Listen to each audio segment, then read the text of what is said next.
Mr. President, I don't need to tell anyone that middle-class Americans have had a rough time in recent years. Stagnant wages and a lack of opportunities have left many American families stretched thin.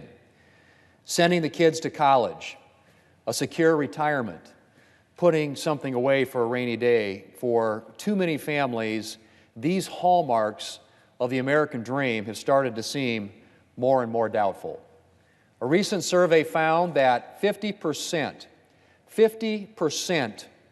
of people in this country consider themselves to be living paycheck to paycheck. And about 1/3 of people in this country say they are just $400 away from a financial crisis. Mr. President, if anyone wants to know why we're taking up tax reform, this is why. We're taking up tax reform because it's not acceptable that 50% of Americans are living paycheck to paycheck. And because it's not acceptable that 1/3 of voters are one unexpected car repair away from a financial crisis. So how is tax reform going to help? Well, for starters, our tax reform bill is going to make sure that hardworking Americans are taking home more money from every paycheck. We're going to cut income tax rates. We're going to double the standard deduction, the amount of Americans' income that's not subject to any income tax. And we're going to significantly increase the child tax credit. All these things mean that American families are going to see an increase in their take-home pay. They're going to get to keep more of their hard-earned money. We're also going to simplify and streamline the tax code so that it's easier for Americans to figure out what benefits they qualify for, and so they don't have to spend a lot of time and money filling out their tax returns. But we're not going to stop with reforming the individual side of the tax code. Another key part of improving Americans' financial situation is reforming the business side of the tax code so that we can give Americans access to the kinds of jobs, wages, and opportunities that will set them up for a secure future. In order for individual Americans to thrive economically, we need American businesses to thrive. Thriving businesses create jobs. They provide opportunities, and they increase wages and invest in their workers. Right now, though, our tax code is not helping businesses thrive. Instead, it is strangling businesses, large and small, with high tax rates. Our nation has the highest corporate tax rate in the industrialized world, at least 10 percentage points higher than the majority of our international competitors.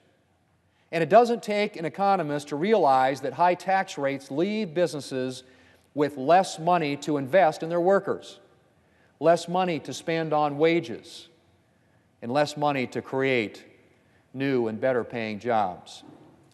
And this situation is compounded when you're an American business with international competitors that are paying a lot less in taxes than you are.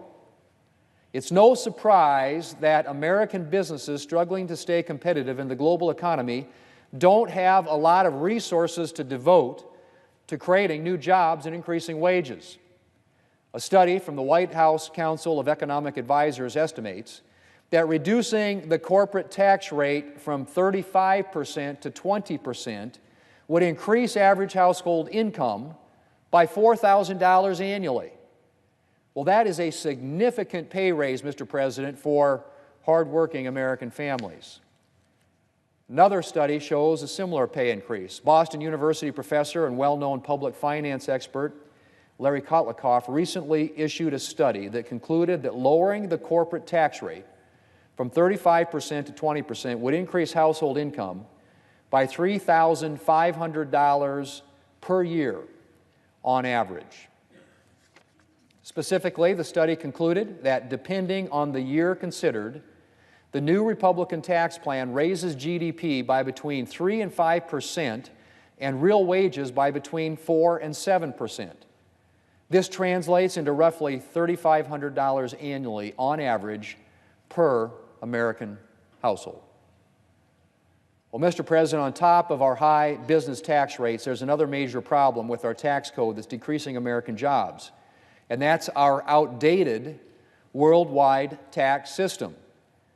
Well, what does it mean to have a worldwide tax system like we have here in the United States? It means that American companies pay U.S. taxes on the profits that they make here at home, as well as on part of the profit that they make abroad, once they bring that money back home to the United States.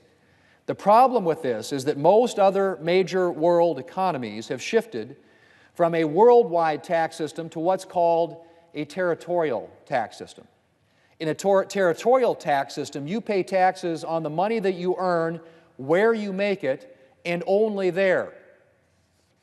You aren't taxed again when you bring money back to your home country, like what happens here in the United States today.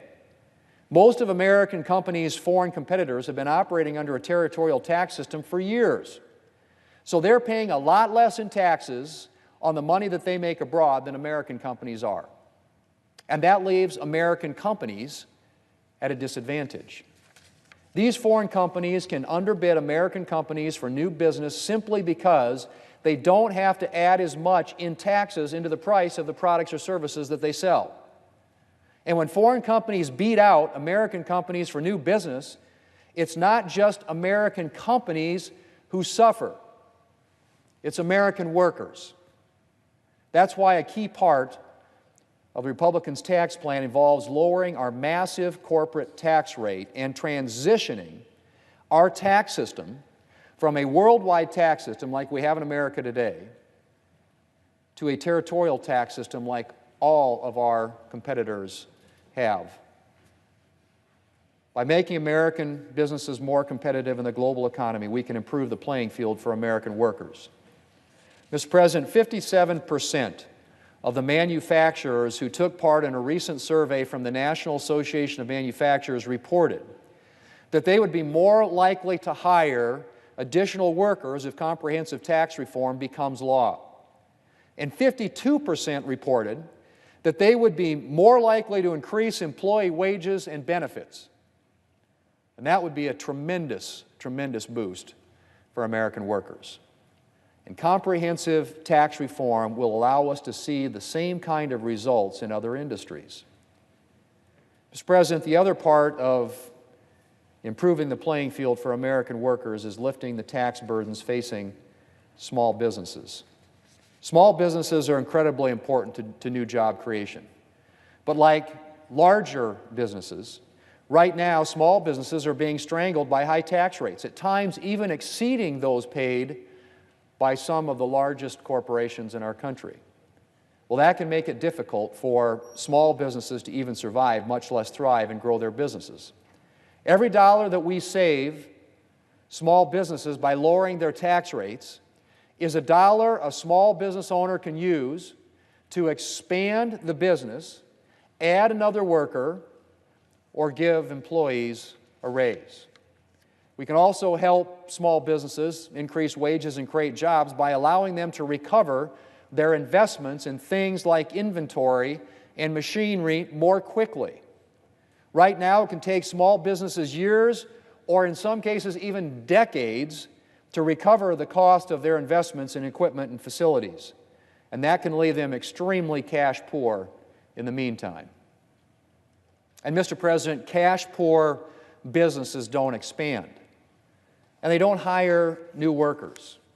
And they don't increase wages. Allowing small businesses to recover their investments more quickly will mean more jobs and more opportunities for American workers. Mr. President, the American people have had a rough few years. But economic stress doesn't have to become the status quo for the long term. We can start turning things around right now. Comprehensive tax reform, along the lines of what's envisioned by the plan that's been put forward in the Republican framework, will put more money in Americans' pockets. It will give Americans access to new jobs and more opportunities, and it will increase American families' wages. Mr. President, I look forward to passing our comprehensive tax reform bill in the near future and giving the American people the relief that they've been waiting for. Mr. President, I yield the floor, Mr. President.